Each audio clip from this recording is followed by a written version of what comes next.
برادران ملت اسلامیہ، عزیزان ملت اسلامیہ، السلام علیکم ورحمۃ اللہ وبرکاتہ۔ لی خمسۃ اطفی بیا حر الوباء الحاتمہ المصطفیٰ والمرتضیٰ وابنہما و سیدہ۔ حضرات گرامی،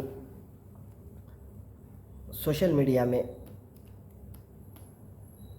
ابھی کچھ دن پہلے ہمارے غیور نوجوانوں کی جانب سے نیم رافضیوں کا پردہ فاش کا جھوٹ کا پردہ فاش کیا گیا اور ان کی مکاری جو ہے، جھوٹ جو ہے وہ سامنے لایا گیا، اور ان کے پہلے جو عقائد جو بلکہ سینہ سپر ہو کر کہتے تھے کہ ہم ہاں اس کا نام شیعہ ہے تو ہم شیعہ ہیں، اور ان کے سٹیٹس میں باقاعدہ حضرت ابو بکر صدیق رضی اللہ تعالیٰ عنہ کی گستاخی کی جاتی، ان کے سٹیٹس میں، ان کے واٹس ایپ میں، ان کی ہر جگہ۔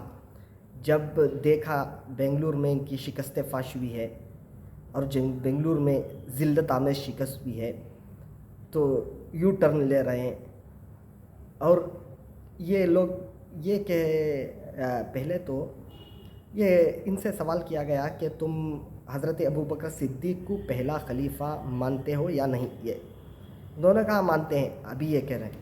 میں ان لوگوں سے کہنا چاہتا ہوں، عید قدیر جو منایا جاتا ہے، عید قدیر جو تم مناتے ہو، اس کی پہلی شرط ہے حضرت ابو بکر صدیق کی خلافت کا انکار، دوسری شرط حضرت عمر فاروق کی خلافت کا جو خلیفہ دوم ہونے کا انکار، تیسری شرط حضرت عثمان غنی کی خلیفہ سوم ہونے کا انکار۔ یعنی یہاں پر خلفائے ثلاثہ کا انکار ہے۔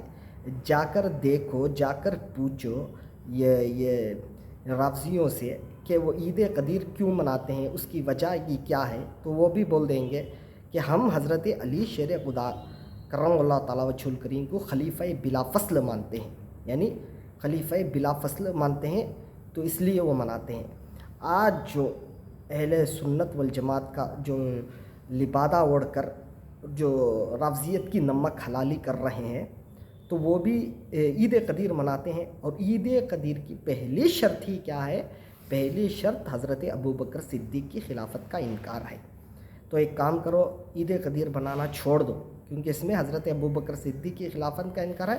یہ میرا چیلنج ہے اس سے پہلے اہل سنت والجماعت کے کسی نے بھی، اہل سنت والجماعت میں سے کسی نے بھی عید قدیر نہیں منایا۔ اگر منایا ہے تو ثابت کرو، اور اس میں خلفائے ثلاثہ کا انکار ہے۔ اگر واقعی آپ خلفائے ثلاثہ کو مانتے ہیں، پہلا، دوسرا، تیسرا خلیفہ مانتے ہیں، تو آپ کو عید قدیر نہیں منانا، کیونکہ عید قدیر منانے کا ان کے نزدیک ہی شرط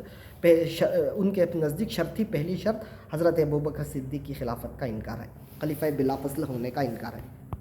اور دوسری بات، حضرت آپ نے کہا کہ جواب نہیں دیا، ہم نے حدیث کو کوٹ کیا۔ میں پہلے ہی آپ سے جواب دے دیا۔ اس سے پہلے بھی آپ نے یہ کہا تھا کہ جو حضرت امیر معاویہ رضی اللہ تعالیٰ عنہ کو مانے تو ہم اس کو سنی نہیں مانتے، آپ نے کہا تھا، تو ہم نے بھی اس کا جواب دیا تھا، لیکن ہم نے اس کا جواب دیا، اور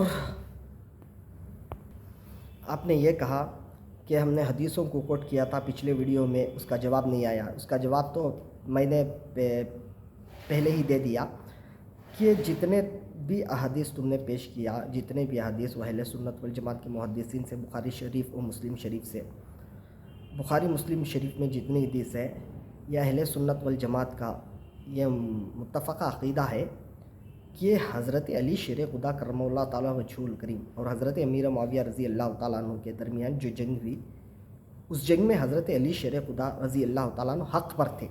حضرت امیر معاویہ کی سے خطائے اجتہادی ہوئی ہے، خطائے اجتہادی ہوئی ہے۔ اور ہم نے آپ سے پہلے ہی یہ کہا تھا کہ تم بخاری سے حدیث کو بیان مت کرو، مسلم سے حدیث کو بیان مت کرو، تمہیں حق نہیں ہے حدیث پر۔ کیوں حق نہیں ہے؟ تمہارے قول کے مطابق، کیونکہ تم کہتے ہو حضرت امیر معاویہ کا جہاں ذکر آتا ہے ہم اس کو منحوس سمجھتے ہیں، تو حضرت امیر معاویہ کا ذکر آیا ہے، بخاری شریف میں آیا ہے، اور یہ 116 مرتبہ روایت کیا ہے حضرت امام بخاری نے، حضرت امیر معاویہ سے حدیث کو لیا ہے۔ تو اس کا مطلب یہ کہ آپ حدیث کو ہی بیان نہ کریں، حدیث کو کیوں بیان کرتے ہو؟